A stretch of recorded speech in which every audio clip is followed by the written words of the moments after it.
So I think of collaborations as a way to communicate with other people, but also ways to come together, like with more minds to create this figurative kind of better. And for me, I really enjoy it because I don't really, like I said, I don't really think of myself as a musician. I enjoy a lot of other parts of life. I enjoy cooking, I enjoy, gardening, I enjoy painting, and I really see my art as a coming together of all of that. But I also understand that I'm not a master of all of that. And if I can find other people who are better than each of these individual things and bring them together in a room, I think we can work together to create better.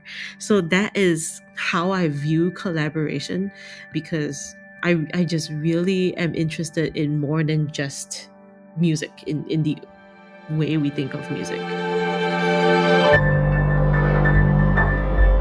This is Music Maker with Tyler Kline, a podcast from Loose Leaf Transmissions.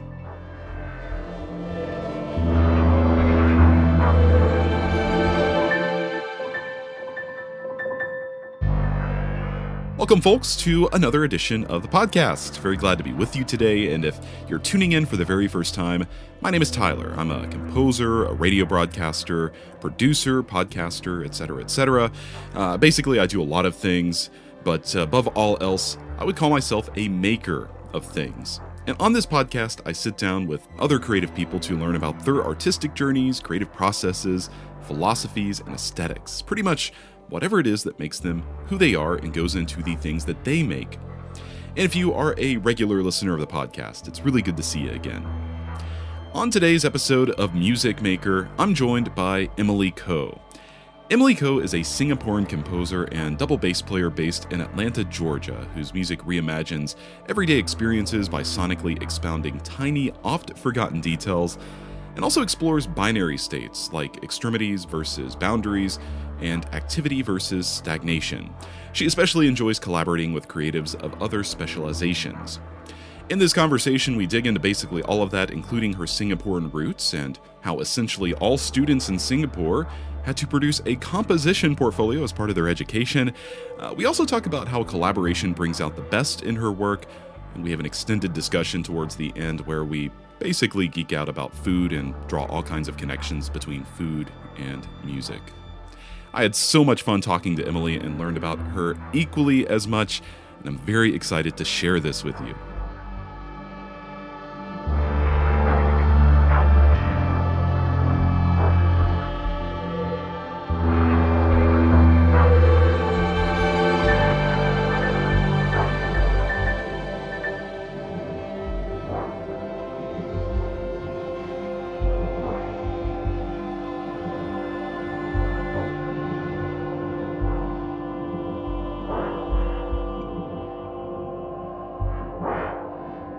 Just a skosh of business here to share with you before we jump into this conversation. One of the simplest and indeed the best way that you can support this podcast is just to keep doing what you're doing now, listening to it, listening to this episode, listening to earlier episodes if this is your first one. And you can also follow the podcast on your favorite streaming platform. That'll ensure that you get the newest episode as soon as it's released, pushed straight to your device. Also, an equally impactful way to help the Music Maker podcast is to leave a rating and also a review if you can, if you feel inclined. The more of those that we have, the more visibility the podcast has, and the more we can grow the podcast. And speaking of which, spreading the word also goes a long way. So if you know a friend who might be interested in listening to this series, please share it with them. I'd really appreciate it. Now, on to my conversation with Emily Koh. Well, Emily, thank you so much for sitting down with me today. We've been a part of a lot of projects together over the past few years, and I've so much enjoyed your music, and I'm just so excited to get to know you a little better, get to know about your process a little better, and just appreciate you being here with me. Thanks so much, Tyler. Yeah, it's really wonderful to be in this space together. It's a little bit different from what we're usually doing. Of course. So this is kind of a cool experiment, I guess. Yeah, totally. Yeah. So where I like to begin is as far back as you are willing to share or remember in terms of your artistic life. And so What would you say is your earliest artistic memory as a composer or even just as a music maker in general? My earliest memories were actually from music class. When I was younger, I was brought to Yamaha for some of their like music appreciation classes. And, the youngest memories were actually not very positive because I had teachers who were, I would say, at this point in time, kind of abusive if you didn't practice. So I really hated the piano, and that was my primary instrument as I was growing up. And later on in middle school, what we call secondary school in Singapore, I got to hear the sounds of the Chinese orchestra, and that took me for a new wild ride because never had I ever been so captivated by music or sound before. And I joined the Chinese orchestra because I could play piano. They assumed I could read bass clef, so they put me in the bass section where I played Mm, double bass. And that kind of threw me in for a loop because the bass and the cello were the only non Chinese instruments in a Chinese orchestra. And I had to like kind of reconfigure my brain about, what is music. But, being a composer, I think one of the first things I remember about my experience in Chinese orchestra was a very specific instrument and a very specific sound. So this instrument is called the bianzhong. It's a kind of iron bells, a whole row of iron bells that if you hit at different parts of the bell, it sounds differently. I love that instrument, and my school was, I think, the only school orchestra that had that instrument. So my earliest composition memories were actually trying to compose pieces around that sound, around that instrument. And I never really thought of myself as a composer, but I always wanted to write a piece that started with that sound and have that kind of essence flow through the entire piece. So this was maybe when I was maybe 16, 15 or 16, when I first joined the orchestra and first started playing music with other people. So that was kind of my first experience in trying to dabble with composition, even though at that time I really didn't know what I was doing. I had no prior sure. Yeah. experience, no teachers. It was just like completely being captivated by that sound. So when you say you tried to write around that sound, were you actually trying to compose for this instrument, or were you trying to use other instruments to emulate the sound of this bell? Yeah, so I started writing orchestra music on really old school freeware notation programs that was, I guess, MIDI based, and just trying to captivate that essence into an orchestral setting, but starting from that bell sounds. So I really had no idea what I was doing. I have no evidence of this piece that I supposedly tried to write as well, but that was one of my earliest composition memories, even though I don't know that I was actually composing. Yeah, I understand. I remember downloading freeware. I don't even remember what it's called, but notation Exactly. software and like messing around in it. And yeah, it's probably somewhere in a pile of like floppy disks. My first experiments. So, no, I'm really interested to hear more about your time in Singapore. Of course, you grew up in Singapore, Mhm. and the way you're describing how the Chinese orchestra kind of captivated you. I'm just wondering how your time in Singapore impacted the way you make music and think about music. So, in addition to the Chinese orchestra, what sort of musical foundation did you gain in Singapore? hmm You know, I think I led a pretty usual Singapore kid life in which we had a lot of enrichment activities. Piano was one of them. I think I dabble in some Chinese painting, Chinese calligraphy, and brush painting classes. Those were the enrichment activities my parents brought me to. I think the other non artistic one was swimming. I was a pretty accomplished swimmer back in the day. But, as I grew up and had to practice more, it became not such a thing because it took time away from studying, which was supposed to be the thing that we all spent the most time doing as kids. So the things that I remember from my childhood that really made a difference in the way I think about music now is actually, the idea of an identity, building an identity, because I didn't realize things were different. I didn't realize that I was different until I left for the United States to do my graduate studies. And I think time away from home made me think about home in a completely different way, think about family really in a different way, think about the languages that I grew up with, the food that I ate, all these things that I now associate with as being my core. I never had realized that. I wouldn't have realized it had I not come to the United States to do graduate study. So, I think of myself as a Singaporean composer, but sometimes it's difficult to tell people that because no one really understands what that means. And to be honest, I don't understand what that means either. Yeah. So, yeah, I'm still on a journey to figure out whether that means something or not.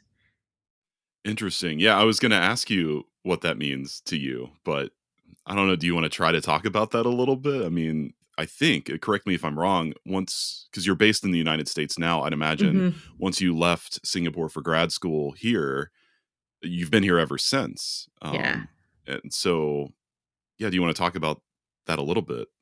sure. I think it's just a lot of reflecting. And one of the things I remember, thinking about as I first started my life here is how much of what I was before do I want to bring here? How much of that do I want to share? Because when I first came here, I was part of an exchange program.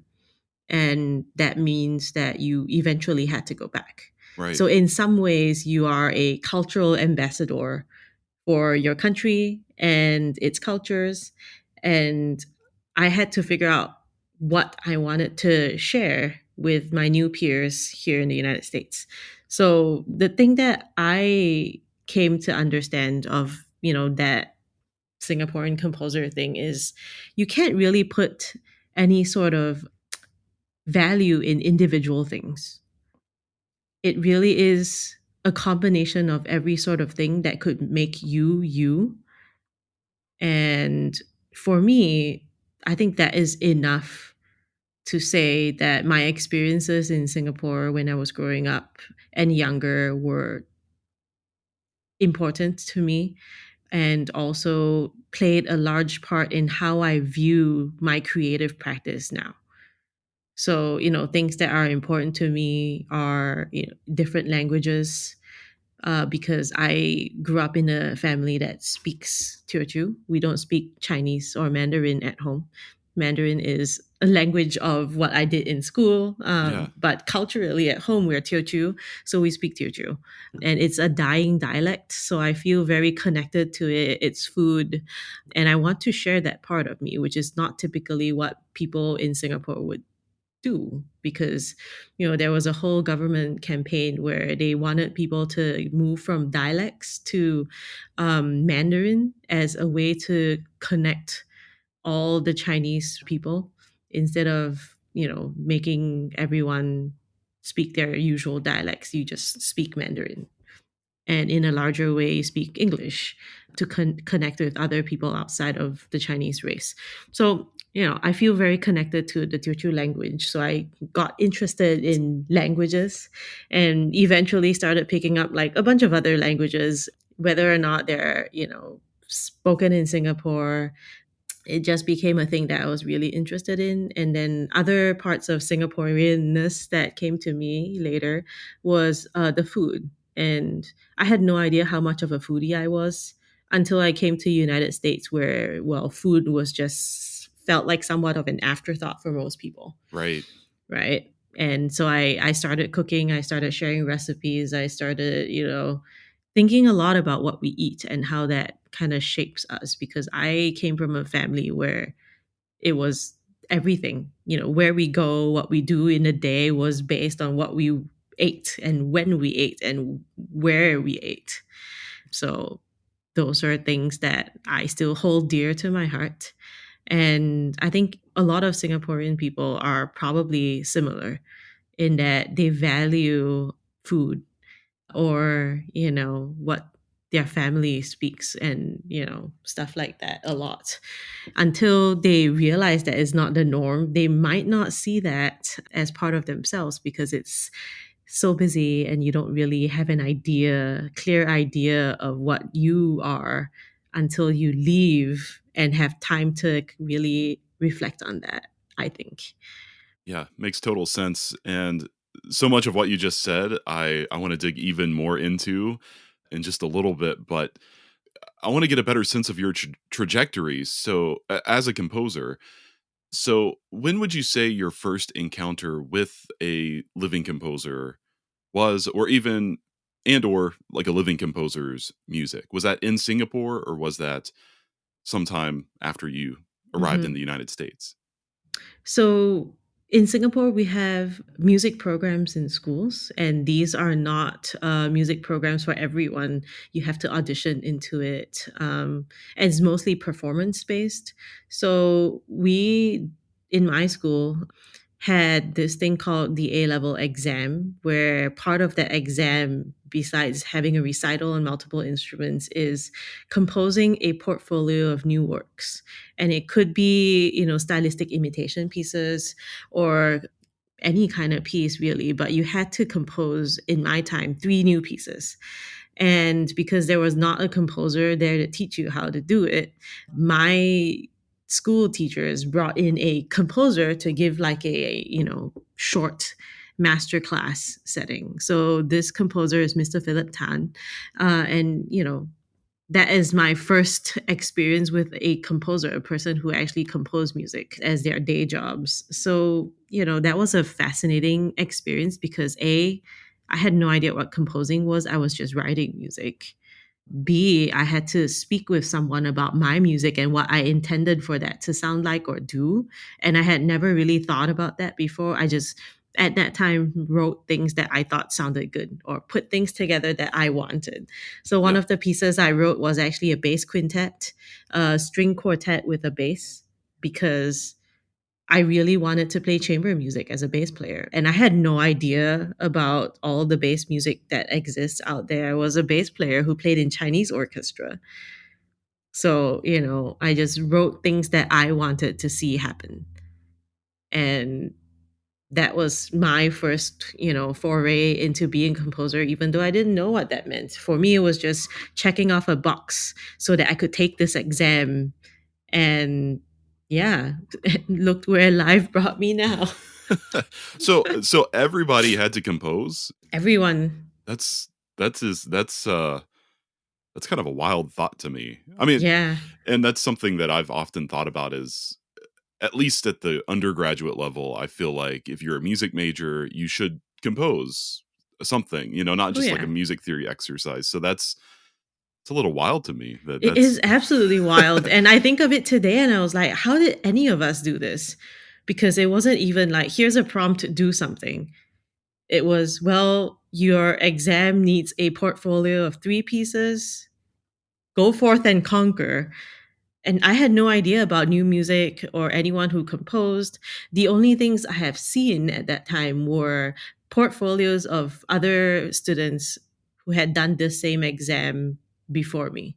Hmm, And I've seen their 3 pieces. I kind of know, like, oh, you probably don't want to write an orchestra work because that's too much. right. Stuff like that. Probably want to start with the instruments that you already know.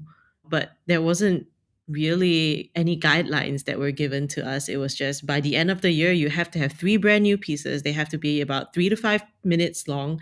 And you need to say a little bit about what you're trying to do in these pieces. So, yeah. I guess when you throw people into the deep end of the pool, they swim. Yeah, for sure. I mean, I'm really curious to know how that kind of led you into, I'd imagine, studying composition, but also, do you feel like with your peers, did that exercise, do you feel like it made a lot of people want, like, maybe more composers than usual came out of Singapore from that? Or do you feel like it kind of, because it was like a checkbox sort of thing, like people were like, I don't really want to do that actually. Mhm. Yeah, I don't know that, more composers came to be. I'm sure there were definitely more than 0. because in and around the time I was in school, I had a bunch of classmates who are composers right now. So some of them are doing the exact same thing I do, and I respect them a lot for it. But I think it's a really good exercise for any beginning music student to Mm. have to do, whether or not you feel that you can do it or whether or not you feel like you learned anything of it at that time. I think it's a really important thing to say, here, you have to compose and make it at the very beginning a part of the musical journey. When did you know that you wanted to pursue your craft as a career? When did you know you wanted to be a composer as a career? Was that out of high school? Was that kind of from those exercises or much later on? I think it was way later on. Like these high school exercises really were, exercises. I had no idea what a composer was. I really, even after meeting Philip, had no idea what it meant to be a composer because we had only a really short session, no more than 30 minutes. But, I only thought about being a composer after finishing my undergraduate Bachelor of Music degree, which was at that time in composition. There's a funny story to that as well. But after that, I decided to apply to graduate school. And when I got accepted into graduate school, that was when I was like, oh, maybe this could be a thing that I Yeah. do. Because at that time, I had never really seen anyone as a composer who did music as their day jobs, right? I have had professors, but their day jobs were, well, professing or teaching. As an undergraduate, I had no idea what professors did. They just came, they taught a lesson, and they left. And I was like, oh, that's a job. But who knows what they did outside of, seeing them in your weekly lesson, right? So the story of how I ended up as a composition major in college was actually really funny. I had always wanted to be a professional bass player. And at that time, we had a very new conservatory. I was the third, cohort of students in this conservatory in Singapore. And it was a very small cohort, 26 of us. So a few friends and I, friends from the same school, who were also thinking of going to the conservatory because they also wanted to be professional performance majors, were scheming on how we could actually gain entrance to the conservatory because obviously, being a bassist and a violinist or whatever, you had way more competition than trying to enter as a composition major. So we schemed and we were like, well, what if we just applied as both and see where that took us?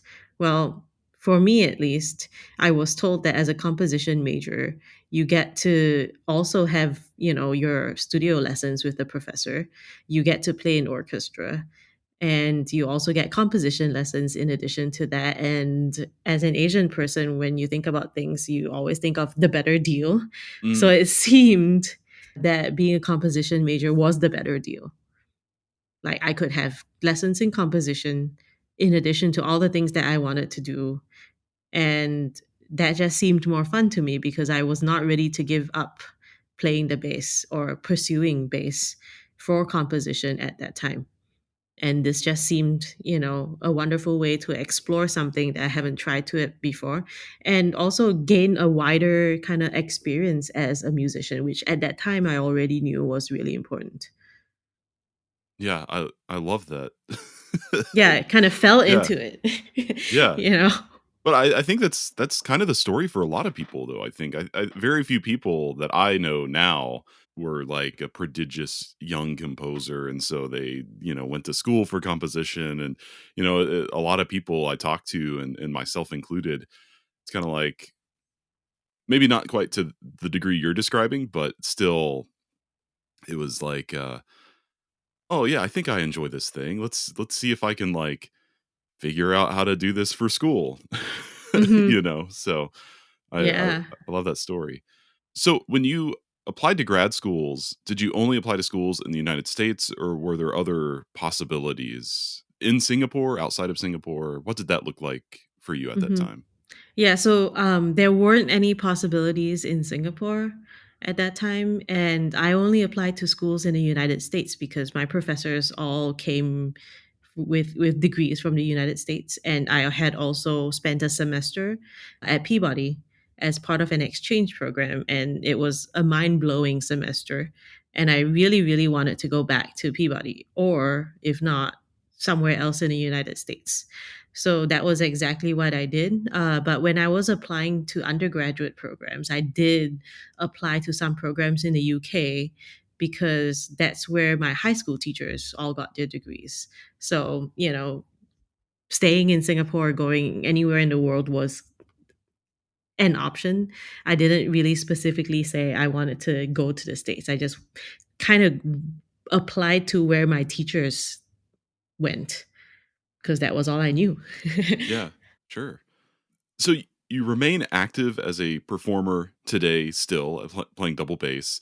Mhm. What is the relationship between your work as a composer and your work as a bassist? I mean, do these aspects of yourself inform one another, or are they kind of compartmentalized? Are they separated?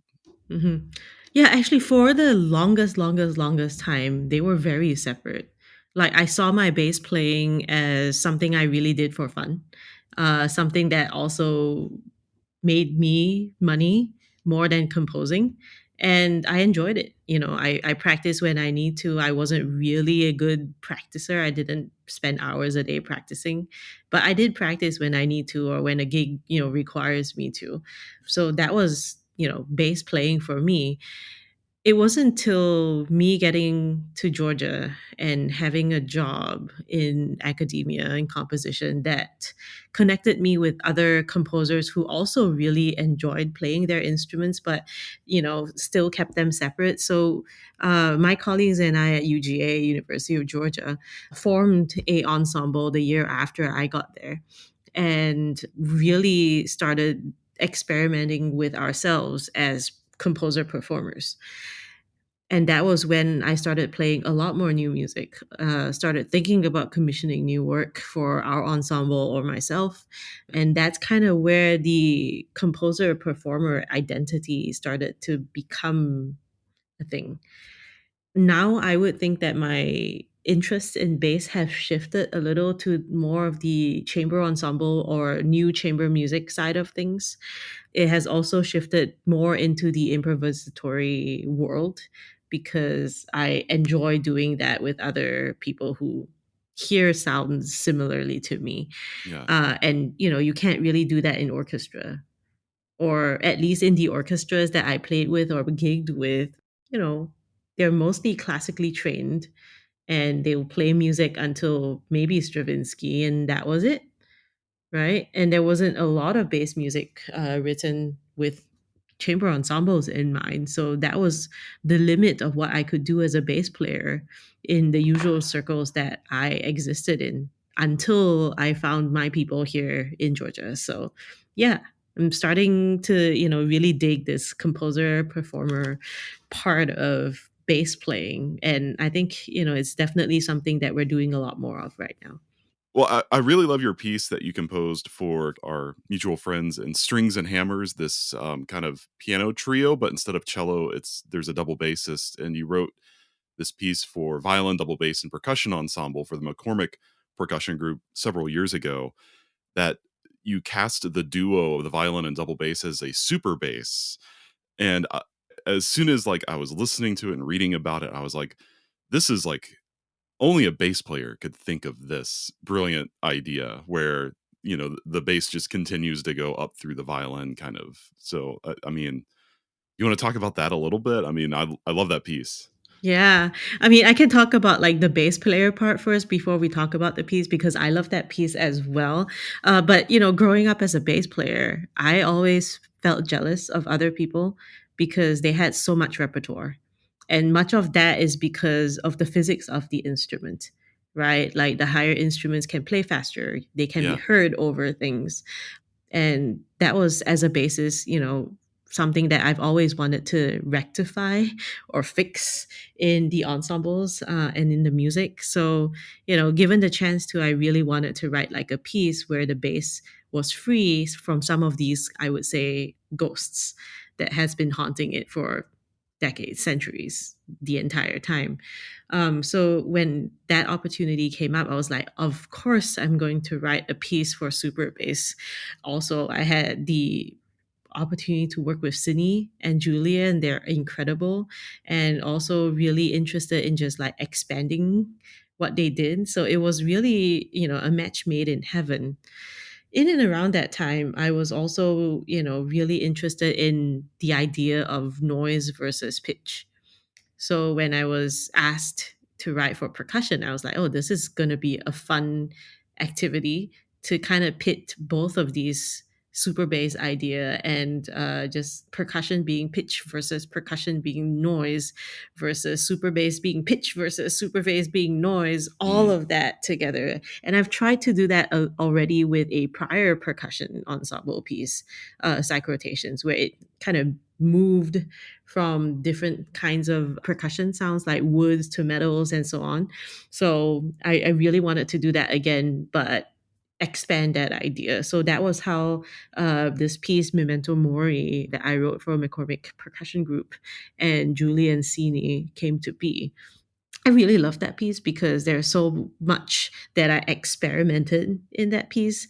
First with the bass and the violin being a singular instrument, a singular sound, and same with the percussion quintet as an individual ensemble, but also as a super instrument. And then pitting both of those together, where the strings at times become percussionists and the percussionists at times become string like. Especially love the way it ended because it ended with two hydrophones bowing. And you're like, is this a percussion or is this a string part anymore? Nobody right, right. knows. Yeah. And Bob was so into that that he bought a second hydrophone for me to use. And I don't know, that I didn't know at that time that hydrophones were like really difficult to come by and also really, really expensive. I was like, oh, it's a really cool sound. And obviously, we need two of them. So I'm really, really thankful for Bob for buying a second hydrophone and believing in this kind of like, vision that I had for the end of the piece. So yeah, shout out to Bob. Have you employed the super bass outside of this piece? I haven't I haven't in the same way, but I have in some sketches of a bass and electronics piece because I'm really interested in writing a piece that I can take on tour and I can play Mm, on my own without other people. So it's in the works, but there are also a lot of other pieces in the works. Like for bass, I'm working on a set of etudes right now that is microtonal and practices our ring finger on the left hand because we don't actually use that finger for anything, but it feels like such a waste of a finger. You're wasting 25% of fingers that yeah, you can right. use, and that just seems like a big ways, a huge way. So that's kind of my current base project. But in the back of my mind, and I've had sketches and earlier iterations of this piece of a bass and electronics piece that I'm working on, which I think of as an extension of this idea of a super bass. Oh man, I can't wait to hear that. Yeah.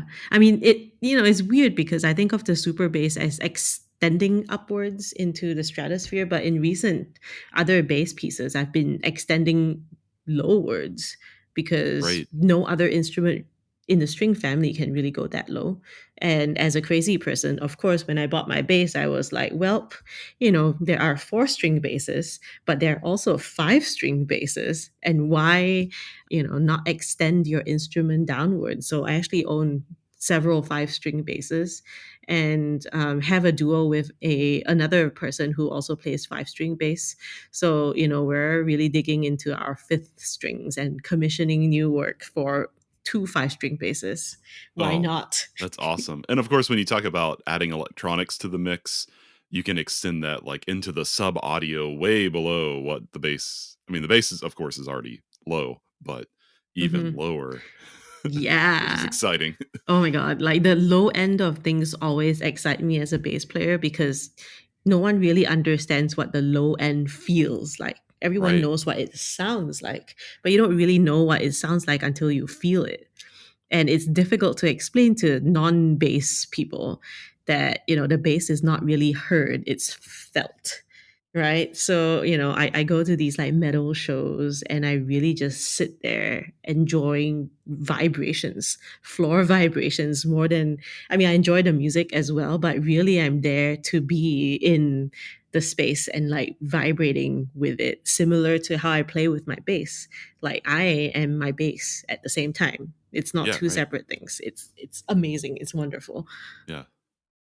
You were talking earlier about the role of language in your life, really. Hmm. But of course, it plays a big role in your music.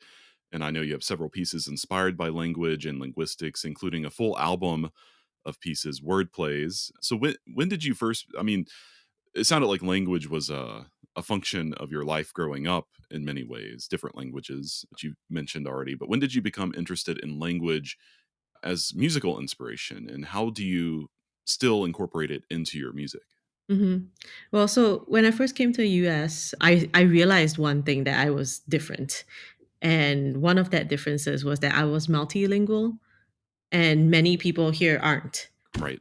So that was a big realization. And then the second realization was that I was one of few people in my generation that can speak fluently our dialect. And I really didn't want to let this dialect die. So I wanted to, immortalize it. And the only way I knew how was to make recordings and to write about them in my pieces. So that was the beginnings of my interest in language. And it eventually started going in crazy ways. Like I started reading a lot of poetry that, if you show it to an actual, like, most people wouldn't think of it as poetry. It's just, words and characters and even sometimes just images on a page, and you get to kind of see where that goes. Eventually, I thought of it as like a graphic score sometimes. So that was how I started being interested in language. And then Duolingo came into my life. Oh um yeah. yeah, Duolingo came into my life, and that was when I realized that I could actually just like learn anything that I guess Duolingo had. So right now I'm doing a lot of Duolingo. I have tried a lot of Duolingo languages, and some stuck, some hasn't. And it's something that I think about a lot because it's about how one communicates with another person. And for me, that communication has always been easiest through music because it's kind of, well, what I feel most comfortable with. And now I also understand that, other people communicate in different ways. So I try my best to learn other languages as a way to communicate with people. So for example, I just came back from Japan. I did, learn about 6 to 8 months of Japanese on Duolingo, just so that I wouldn't go there like a deer in headlights trying to speak English to people whose first language isn't English. I want to speak with local people and have them understand that I'm not just a tourist there to, you know, do the usual things. I'm interested in what their lives are there. Obviously, that's all kind of big dreams because I'm not that good, but at least I've tried. So at least that's what I tell myself. The other thing about languages that I think is fascinating is that languages also sound like music for the most part.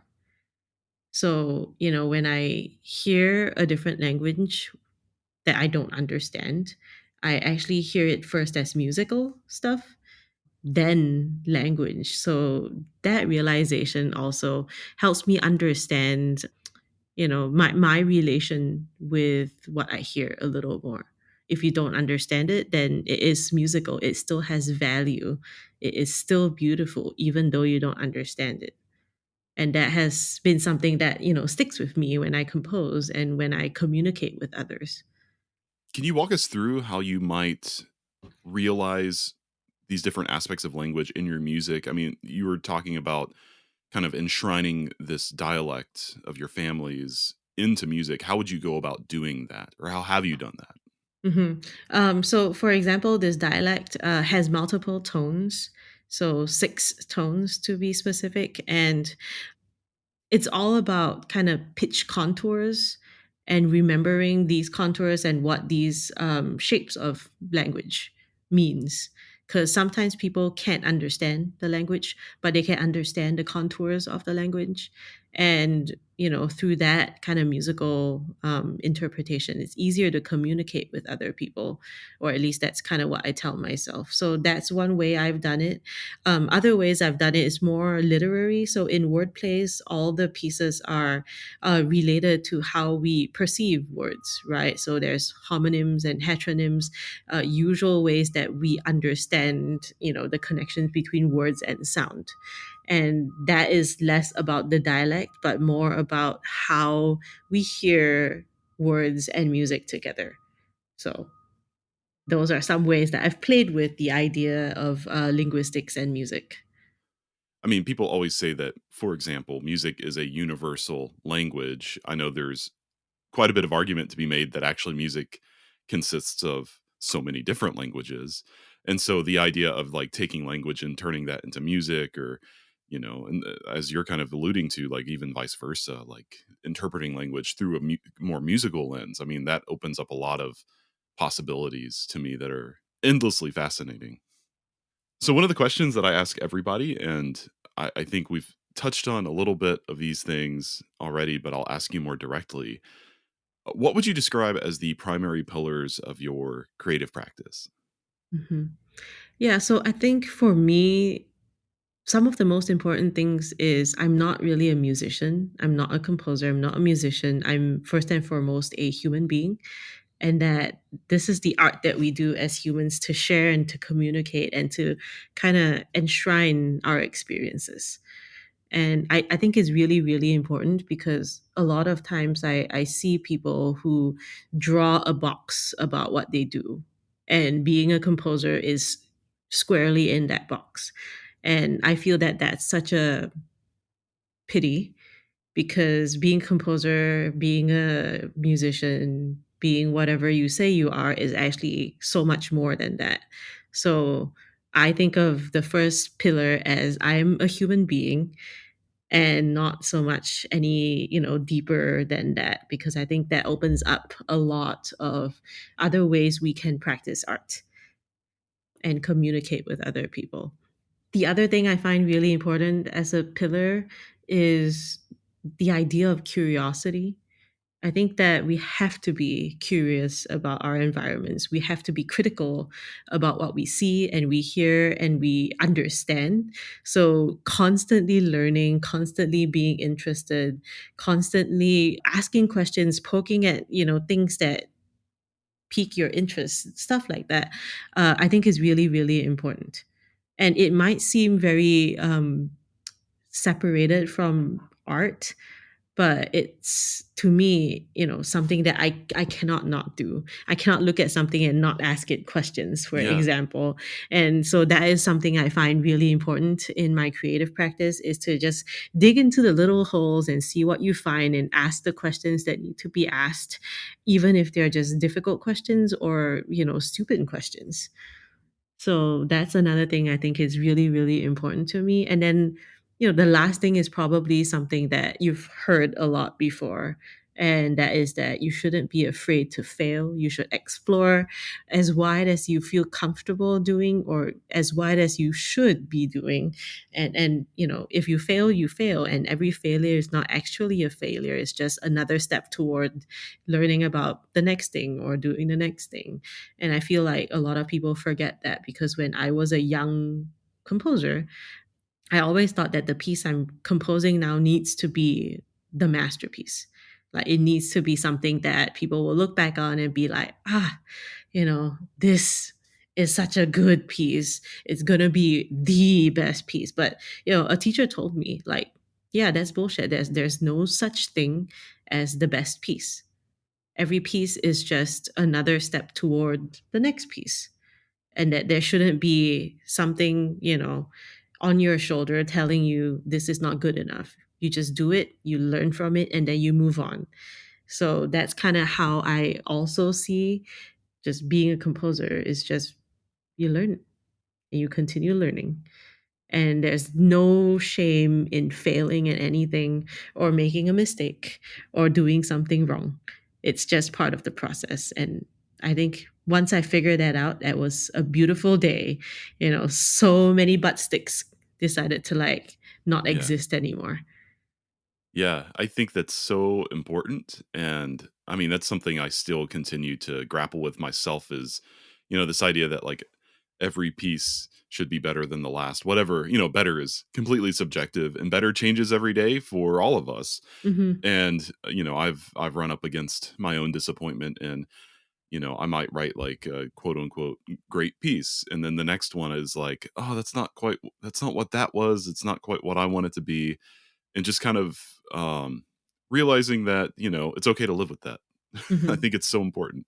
Yeah, I think so too. And I'm so thankful that I learned that when I was younger and not had to wait, decades to Yeah. figure that out. Tyler here, interrupting this conversation just briefly to let you know that you can easily help power the Music Maker podcast and Loose Leaf Transmissions Network in a big time way by becoming a Patreon subscriber. By becoming a Patreon subscriber, you're supporting these fantastic conversations with makers in a real way. And one of the perks to being a subscriber is getting early access to episodes each week. And I've also launched a Patreon exclusive feature called The Workshop. It's sort of like an audio journal where I share a little bit about my own creative process as it pertains to some current composition projects that I'm working on. Anyway, yes, that little bit of support on the Patreon, in fact, does go a long way in helping me cover the cost of some tools that I use to produce this podcast.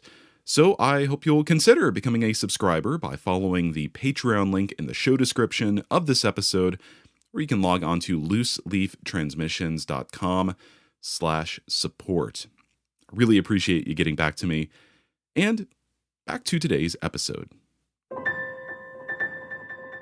Something you talk about on your website is how valuable collaborative projects are to your creative process. Hmm. So, can you talk about some of your collaborative projects, the ways you've worked with other artists, and how does collaborating bring out the best in you and your work?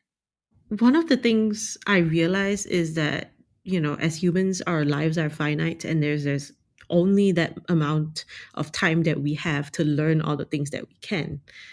So the best way to really, aim for better is to work with people who are better than you, who think differently from you, and also in ways like that make you a better person.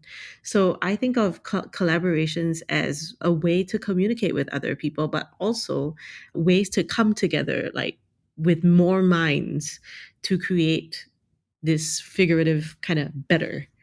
And for me, I really enjoy it because I don't really, like I said, I don't really think of myself as a musician. I enjoy a lot of other parts of life. I enjoy cooking, I enjoy, gardening, I enjoy painting, and I really see my art as a coming together of all of that. But I also understand that I'm not a master of all of that. And if I can find other people who are better than each of these individual things and bring them together in a room, I think we can work together to create better. So that is how I view collaboration because I just really am interested in more than just music in the way we think of music. Right. So some of the more, I would say, meaningful collaborations for me are things that take a long time and also need a lot of just humility and just time to learn. And so if I were to do a collaboration with people, I hope that it's something that we can spend years just understanding one another, learning from one another, and before we even start doing or making art. And again, communication is key. I find that I work best with people who can deal with my level of communicating, which is a lot. um, I write a lot of emails. I send a lot of messages. I have a lot of questions, and that's just the way I am. So, I work best with people who can deal with my kind of insistent, like, hey, but what about this? Or, hey, have you thought about that? And what about this? And tell me more about this, stuff like that. So, yeah, it's just working with people that I really enjoy and learning more about what they do and what they do best, that I think, is the most valuable. When you say you like working on projects that take a long time, like how long are we talking? Are we talking like months, years? Because I mean, well, when I think about kind of the state of being a composer these days, it's there's a lot of pressure to like get things done and out, and which I am doing my best to kind of like rebel against in my own ways. Work with Hmm. people who are okay with like not a quick turnaround and stuff, like kind of like what you're talking about. I mean, how Yeah. long do you spend on these projects? It depends on the project, obviously, but the further away from what I usually do, the more time I would appreciate being in it. So let's just, for example, the piece I worked with Noah and Michiko on, blocked orders, that piece took us about 3 years to put together. And it's a very simple piece. I mean, I say simple, but you know, it's a solo soprano saxophone with electronics. Like if you tell a composer this, like, oh, solo piece with electronics, they're like, not a big piece. But to me, it's a huge piece because at the same time, I was thinking of like how to work with a soloist, how to work with, soprano saxophone, how to work with an artist who is working on, making their visual part of the artwork and how that integrates into the music. And the music is also like how this performer is playing with a live electronics part. Like to me, it's such a big work, but Mm. on the grand scheme of when we talk with other musicians, it's like just a solo piece pretty much. So, that's about 3 years. And I recently finished an opera, and that was about 5 years in the making because it involved a lot of research. It involved a lot of working with other people, you know, collecting stories, stuff like that. So, yeah, it depends on the project, but like definitely multiple years of projects, of collaborating and working together to learn before we put anything into a piece. Yeah, it's such an interesting. I mean, it reminds me of there's like that meme with the iceberg where, or really just the saying, like you just see the tip of the iceberg, and people are like, "Oh, that's it." But then like there's everything underneath that, everything that comes before it. I mean, how do you convey that to an audience? I mean, I'm almost asking that rhetorically, like not to you specifically. Like, how do you say like, oh, it's not just a solo piece. Like I spent a lot of time, and a lot of effort, a lot of relationship building to get to this Hmm. point. Yeah. I don't know. I actually haven't really thought about that. Like, I've said this before, but I don't really think about the audience as much when I'm composing. I appreciate the audience and I do care what they think about my music, but I don't really care to let them know before they hear the music what I want them to get out of it Mm, because I think everyone should have the autonomy to think through what they just heard on their own with no help before the artist kind of barges in and be like, this is what I want you to hear and know. So a lot of my program notes are kind of like hand wavy because I don't really want people to know anything. Um, so I haven't really thought about, how to tell audiences that this is such a big thing, even though it doesn't might not seem that way. yeah. Because to me, I don't think it matters. Mm, yeah. That's right. It's a lot for me to think about. Right. I mean, it matters to me, but I don't think that it Sure. should matter to other people because it matters to me. I think other people should have their own say about how they feel, how they experienced, the artwork. But I think the artist should stay kind of out of that. Mm, yeah. So something else you talk about is that in your music, and you say this so beautifully, you reimagine everyday experiences by sonically expounding tiny, oft forgotten details. What are some ways that you do this? I don't know if you could tell by now, but I'm a thinker. I overthink things a lot, and I kind of dig into places where sometimes I don't know why I'm digging through it, but it's just so fascinating. So Wikipedia is my friend. In yeah, like I didn't know that, but I just really enjoy digging into places that are not where usual people exist in. So what I do in my music sometimes is really finding something really interesting. And there was a time where it was just condensation on the can, right? Like, how fast the condensation appears and what happens to all these condensation that is on the can after it appears. Yeah. And that to me for the longest time was this like really fascinating thing. Like sometimes it connects with other water droplets and like falls down, and it's such a beautiful thing if you just looked at it in its little tiny space like that. And those are the kinds of things that I like to do, where I find something super interesting and expand from that so that it gives different context to this tiny little thing that nobody really sees, that nobody really cares about, but to me is so fascinating. I think in the same way that we started talking about earlier, that sound from the bianzhong, and wanting to have everyone appreciate this sound. So I need to, I guess, package it or, show it or share it in a way that highlights this thing that nobody really features. And I feel like my music tends to try to do that because the way my brain works is very, like I focus on minute details, and that's why I really enjoy writing pieces that have just tiny little details that nobody really can, fully play. My music has a lot of grace notes. My music has a lot of trills, has a lot of microtones, has a lot of you know, minutia. Yeah. And I really enjoy living in that minutia and also inviting people into it, even though I know that it's not for everyone and that it's actually difficult for many people to like be in that same headspace. But I think it's just a way that I work. And in other ways, the way that I see the world through is just like a tiny little thing, seeing out in the world and seeing what you can get out there. So, yeah, that's kind of a lot of times when I work in music. That's what I'm thinking of. I can't help but think, yeah, I mean, this is just me kind of connecting dots that might not be there, but like this idea of highlighting like the tiny minutia versus you also play double bass.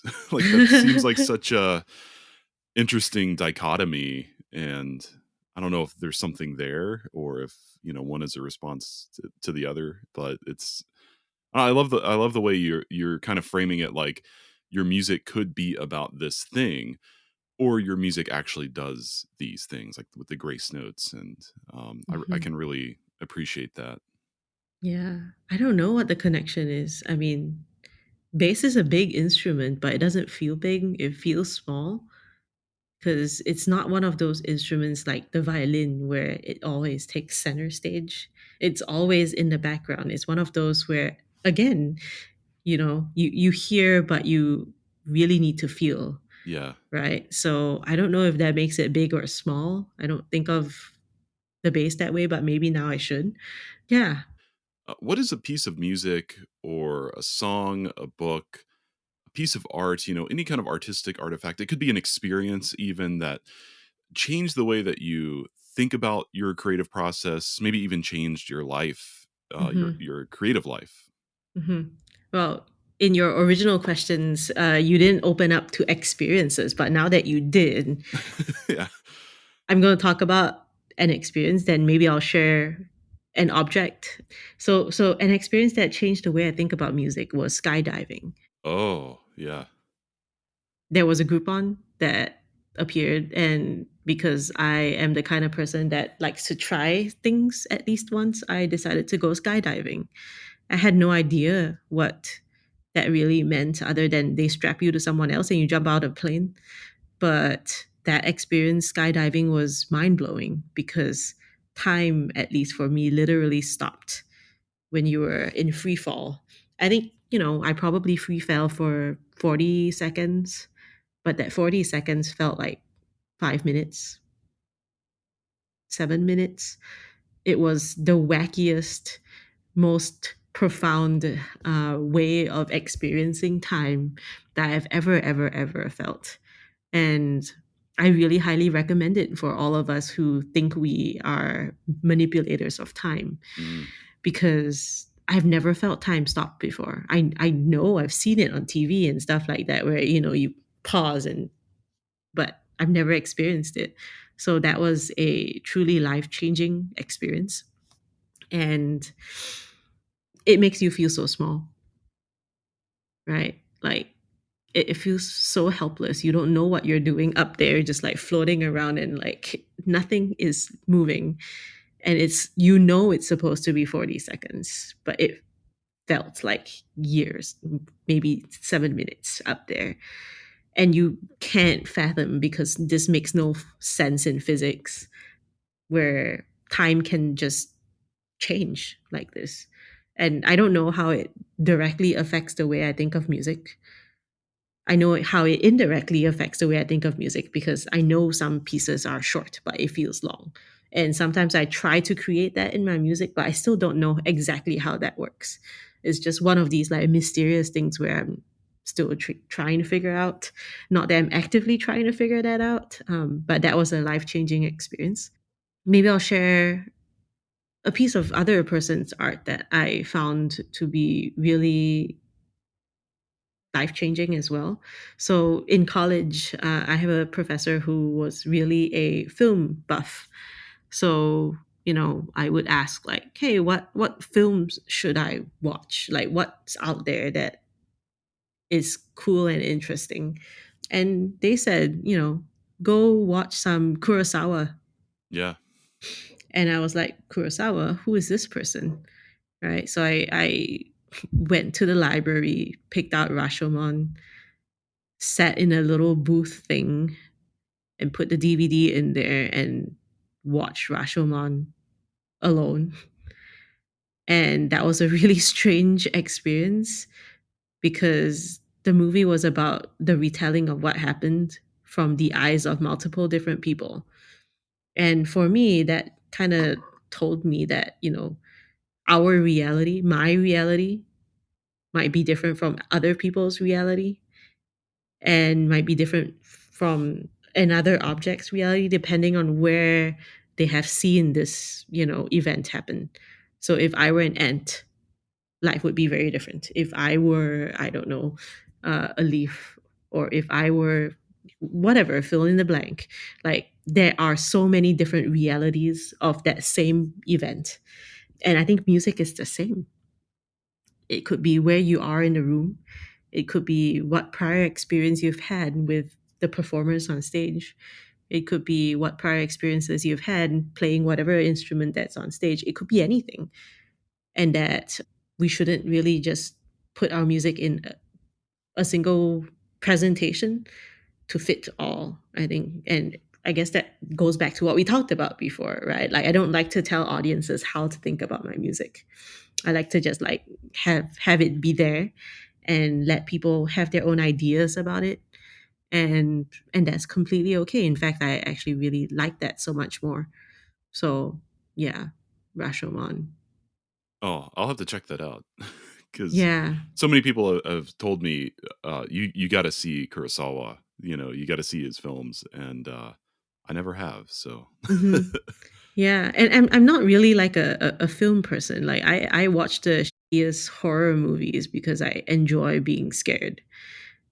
But Kurosawa is so different from all the other kinds of film I've watched it. So so earlier you mentioned, well, you described yourself as a foodie, and mhm. I want to make sure I bring this up again because I also feel the same way about myself. I would describe myself as a foodie.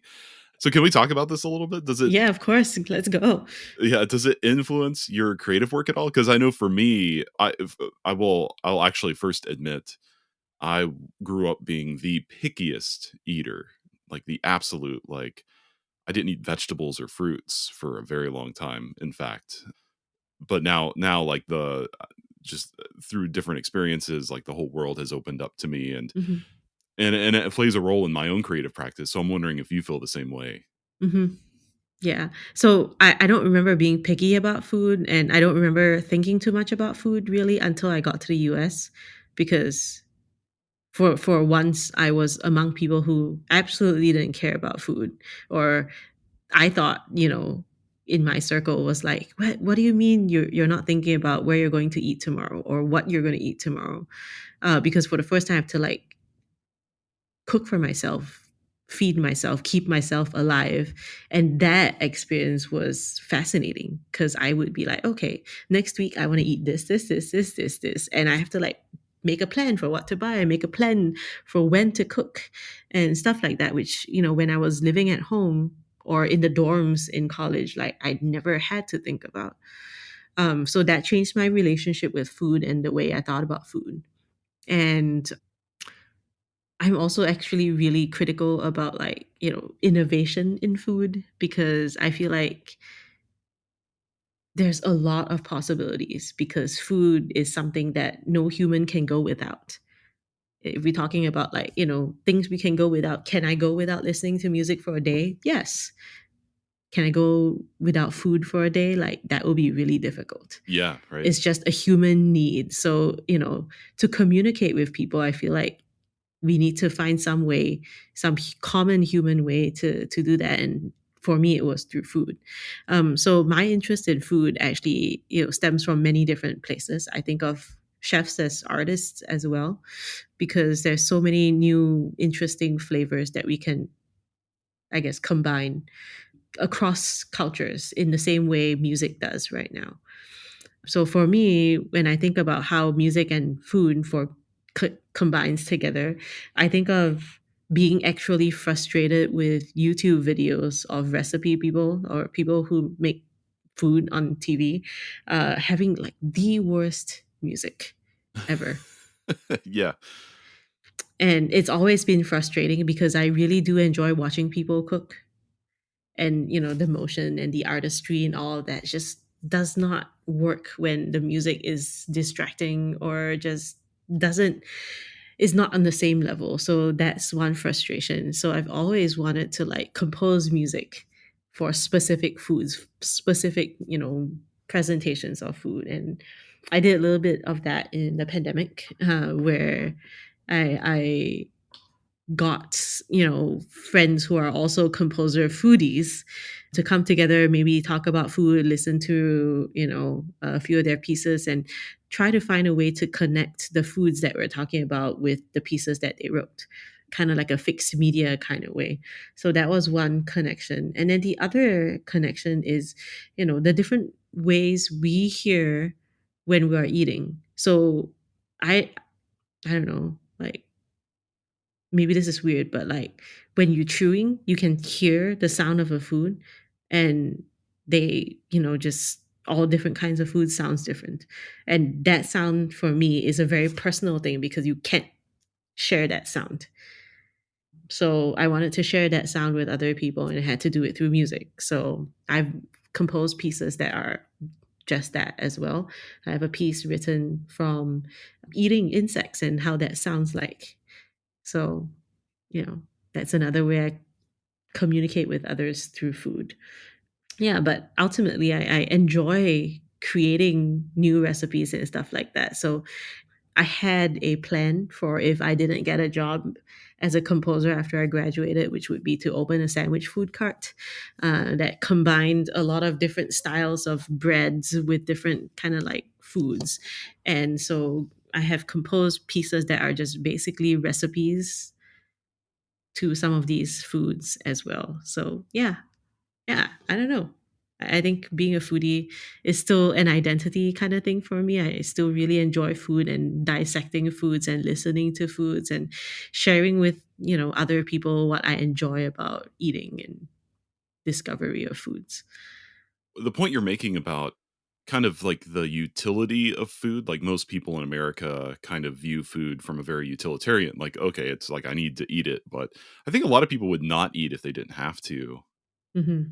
I think that's kind of where my own, like when I was growing up, that's where my pickiness came from, which, obviously I appreciate my mom and dad like feeding me growing up, but it was that kind of like very utilitarian sort of like, okay, here's the food. And I think that's what kind of turned me off for so long Mhm. about so many different things.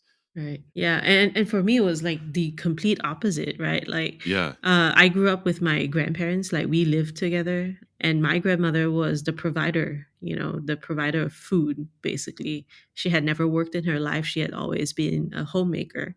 So, she took a lot of pride in everyday meals, just making the best of everything, both my grandmothers.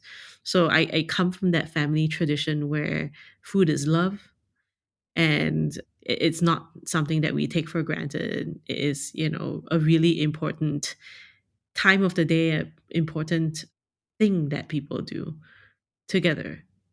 So, when I moved here and people were thinking of meals as a utilitarian thing, I was like, man, this is absolutely crazy.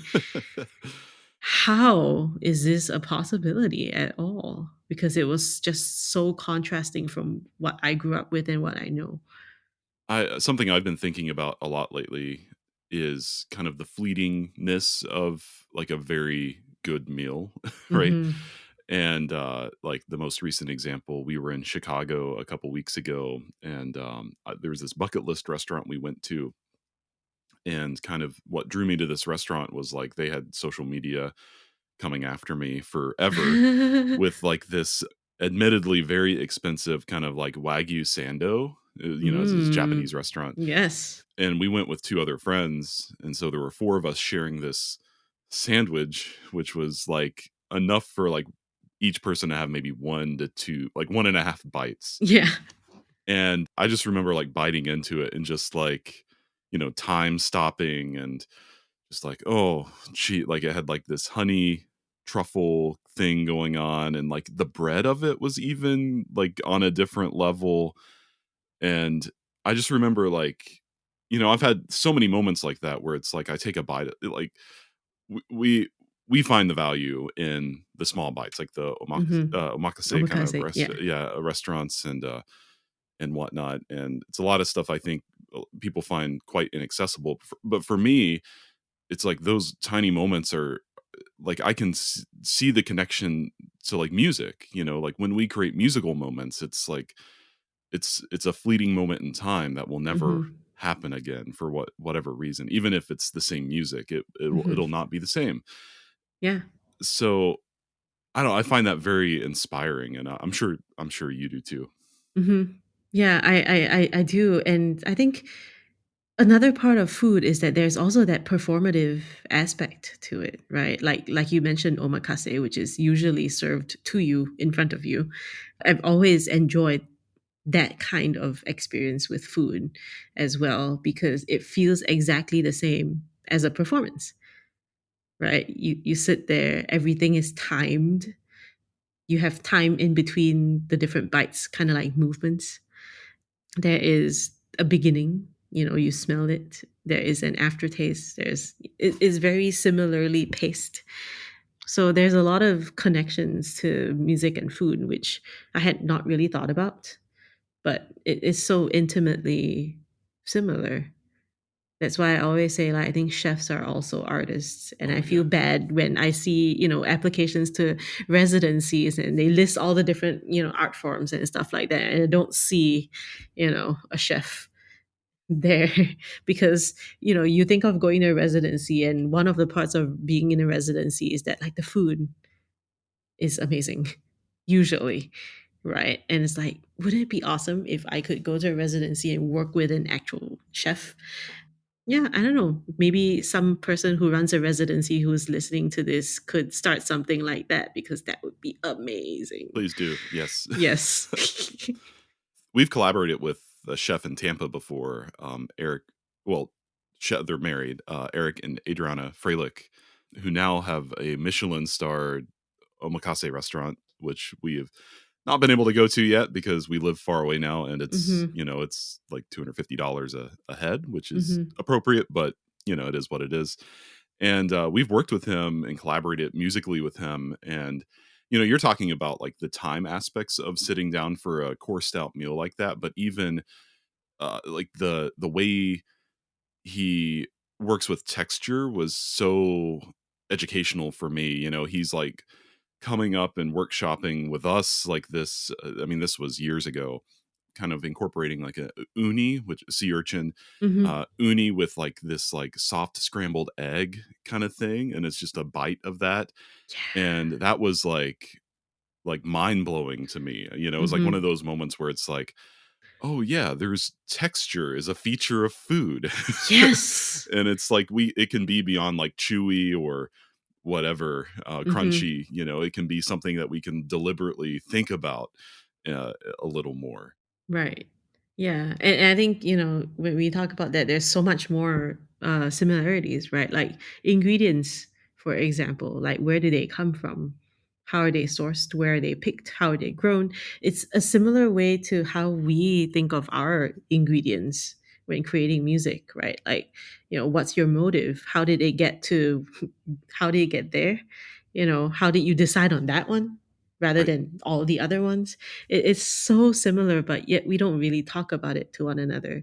Because for me, at least, like I'm looking forward to the day that I can like have a heart to heart moment with a chef and talk about these things. But that day hasn't appeared yet because I feel like I don't talk very well about food because I don't know how to talk about that.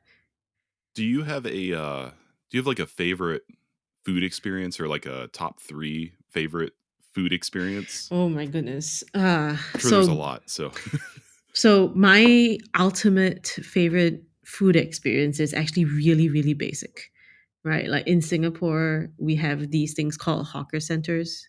It's like a food court, but it's kind of open air, and there are maybe most have about like 50 stalls, and every single stall sells basically one thing, and that person has been selling that one thing for 10, 20, 30, 40, 50 years. So they're the expert in that one thing in a hawker center. And for me, my most favorite food experience is just sitting in a hawker center in Singapore. And it doesn't really matter what I eat because whatever I eat is going to be incredible and amazing. But just the sounds of sitting in a hawker center and eating there with all the other people who are doing the same, the organized chaos that is a hawker center, the sounds, the temperature, the, like food, the smells, all of that together, that is my favorite food experience of all time and probably will be. And I don't know how much of that is just nostalgia because there's nothing special. It's an everyday thing. Every day people go there and eat. Every day, every single meal. And I don't know, it's just so special because there is a certain vibe about that. There's a community in how places like this exist and continue to exist. It's not a single person, is a bunch of all these people coming together, the dishwashers, the person making your food, the person collecting money, the person giving you your food, you who have to bring the food to sit down at the table, how you interact with the other people sitting in the same table, stuff like that. Like there's yeah. a whole ecosystem there that adds so much to the food experience. And I know it makes no sense, and it probably makes no sense to even people in Singapore. But for me, that is just the quintessential like food experience. It's community. It is amazing food. It is artistry at the highest level. Just think of someone who's made the same thing every single day of their lives. It's just mind blowing. And like I said, it's an everyday thing. So everyone takes it for granted. But if you sit down and think about it, if there's not a hawker center anymore, like how are we going to live? Yeah. So I think, for me, that is hands down and always probably will be the best food experience ever. And Tyler, if you ever get to be in Singapore, experience that. Yeah, that's a dream of mine, is to do that, because obviously in the United States people can imitate that and Hmm. maybe get Yeah. close, but I'm sure it's nowhere close to the same. No, not even close. Many people have tried. Like, there's a new thing in New York where it's like a food hall of like Singaporean hawkers, but it's different. Like, just the idea of someone doing that same thing and basically creating perfection every single meal, every single bowl. And, it's just mind blowing. because again, is inexpensive food. You can get something for less than $3. And at the same time, it's just also this thing that's nobody really appreciates as much. I don't know, just the combination of that to me is just like, the best. Yeah, it's amazing. Yeah. Shifting gears quite a bit. Oh, yeah. You are on the leadership team of Ensemble Vim in Atlanta, and you hold numerous advisory board positions for other new music organizations. What is the importance of these types of roles in your overall body of work as a composer, a performer, just a musician in Mhm. general? So in general, I see myself as a composer or a musician or human being to be extremely privileged, to be able to do what I do and still be here and alive and surviving, right? Like, how many people in the world could do that and be living their dream of doing exactly what they want to do? So I feel extremely privileged and to do the things that I do. So being on these advisory boards and leadership teams and stuff like that is a way of giving back to the community so that other people might have more of an opportunity to live the privilege that I live every day. I don't know how exactly to do that, but creating an environment where music is more accessible, music is more front and center in other lives, is a first step. But also just like making more of an impact with creative programming, with accessibility, with education, all of these sorts of things that will, I think, over time elevate the place of music, the place of new music in our world, the place of creativity, the place of art in our world. I think to me that is very, very valuable. And in these positions, I feel like I could try things Mm, to kind of make that happen. I don't know if I'm actually doing that or making it happen, but at least I think I'm trying, because I think that is such an important thing, that everyone has access to art. Everyone can have the knowledge to appreciate it in whatever way they appreciate it. Everyone can hopefully, do things that make them feel happy and, yeah, just be inspired by the world they live in every single day and not yeah. feel like they're part of this hamster wheel and grind. I think that's something I really hope to change the world to be. Just a place where everything is beautiful and people can live their dreams. Yeah, I don't know. What kind of a response have you gotten from audiences in Atlanta to the, I guess, speaking more specifically about your curatorial work Hmm. with these organizations? Because when we think about like new music scenes, I think New York City is at the top of the list. There's LA, there's Chicago. I mean, I think Atlanta, Atlanta's a huge city, Hmm. but I think because it's in the South, it gets overlooked a lot of times. Yeah. So perhaps since we're talking about Atlanta, I'll talk specifically about Vim. So Vim's goal is to unite the arts, in which we do a lot of like multidisciplinary or cross-disciplinary collaborations and projects. And I think that is really, really important because, we're in the 21st century. Nothing exists independently from one another anymore. Right, a museum even has installation, sound installation. You go to, like, I don't know, Team Lab Planets, for example. It's a combination of what you see, what you hear, what you feel, what you smell, all of that together. So Vim's goal is to bring such programming to our audiences so that there is not a separation between the different art forms. Mm, Like, we'll work with dancers, we'll work with actors, we'll work with artists, so that we all of the arts get elevated rather than just like music. And I think that's just kind of where the world is going to these days. Like, production quality is big, using technology in your shows is big. Personally, I find it difficult to go to a concert in the old way and just feel like that is the best way to spend my very precious little amount of time that I do. So, that's kind of what Vim is trying to do. And we do it in Atlanta because there are very established art scenes in Atlanta already. And music feels a little less established, at least new music. There's a huge hip hop scene, as everyone knows as well. But for new music, it's like it's still a baby in Atlanta. So we want to tap into these other art forms as a way to create something new that is hopefully known to our locale and specific to our locale, but also as a way to like bring other audiences in. So yeah, I think, what we do at Vim is a little different from some of the other organizations in terms of like the kinds of works that we enjoy doing and programming and commissioning. So yeah.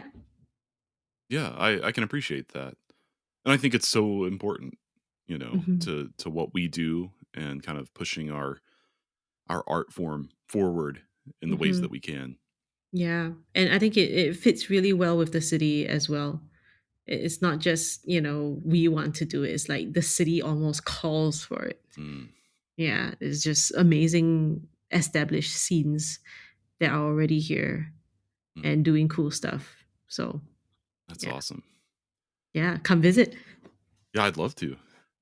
So I feel like you already answered this, so, but if you want to talk about it a little more, if there, or maybe you have a different answer, even, go for it. But what if you weren't a composer, if you weren't Mm. a musician at all, even? I mean, if there was like a fork in the road at some point in your life, what do you think you would be doing instead of your art as a career? I think we already answered that. And I would probably be like, small business owner, like a food stall, food cart, hawker, something like that. Something related to food and also related to like the everyday needs of people. Yeah. I mean, I could easily become like a teacher or stuff like that, which, is probably the obvious answer. But yeah, my plan B, if not for being in academia, would be to open a food cart. Do you think you would do that in any specific place? Would it be Singapore? Would it be here in the United States? Just anywhere? I think, it's just anywhere really. And it's not like that far away from stuff that I would like to do right now. Like, I'm super into like secret dining where people open up their like homes once a week or something like that and host a table of maybe six people. Like, I am totally up for something like this. And in another way, like, would love to curate a concert experience similar to that as well. Obviously, I haven't had time to do that yet, but it's something that I've really seriously considered. Like on weekends, hosting a table of like 6 to 8 Yeah. and, have conversations about what you're eating, what you're thinking, smelling, food, listening, stuff like that. I really enjoy the old idea of like salons. And I wish that came back in some way that is also involving food. Almost like a book club, but with food. Yeah, a book club or a creatives club maybe. Yeah. That would be amazing, Yeah. right? Like, so that would be a dream.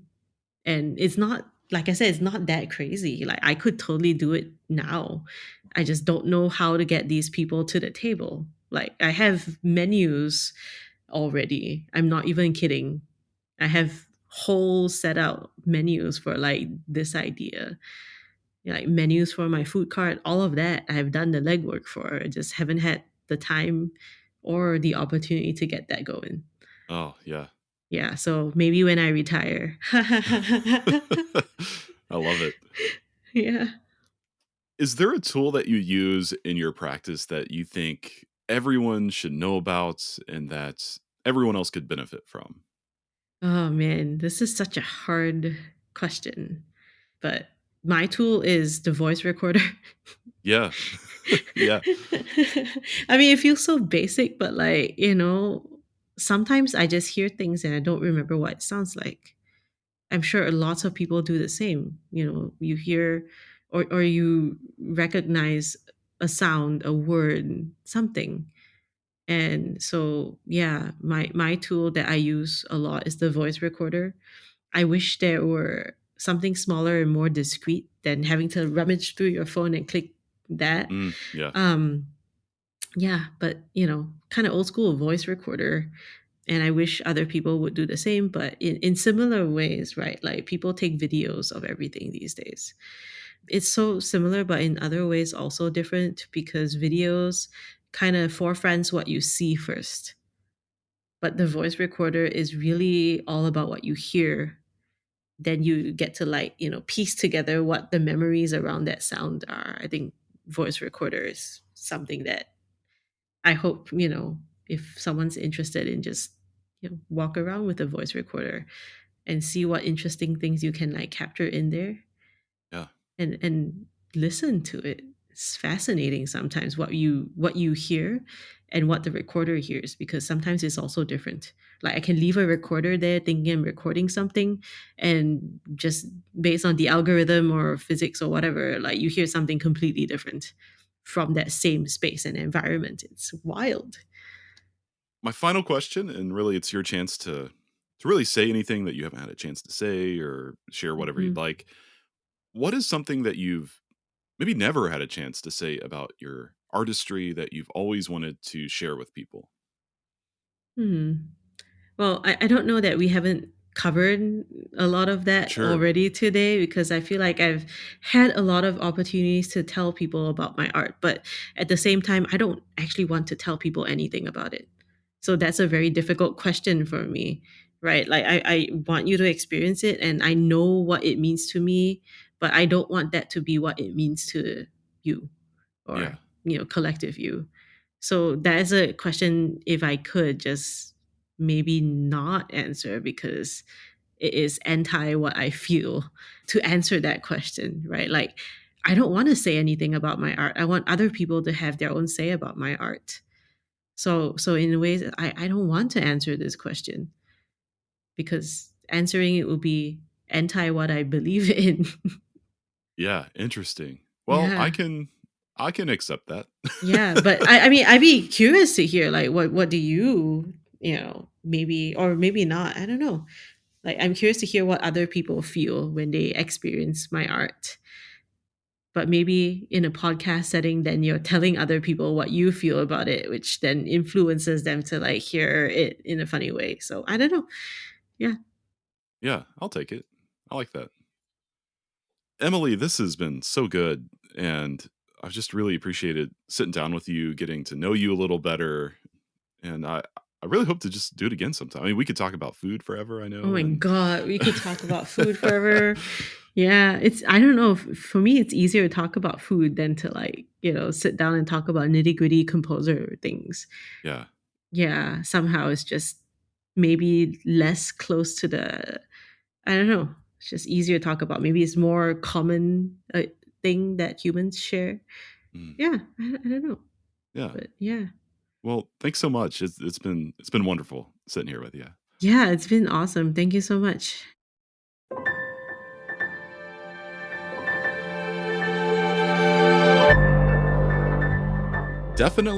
Definitely thinking I might have to have Emily on the podcast again just to talk about how much we both love food and see the artistic merit behind that. Well, also, there's probably lots more to explore with her music as well.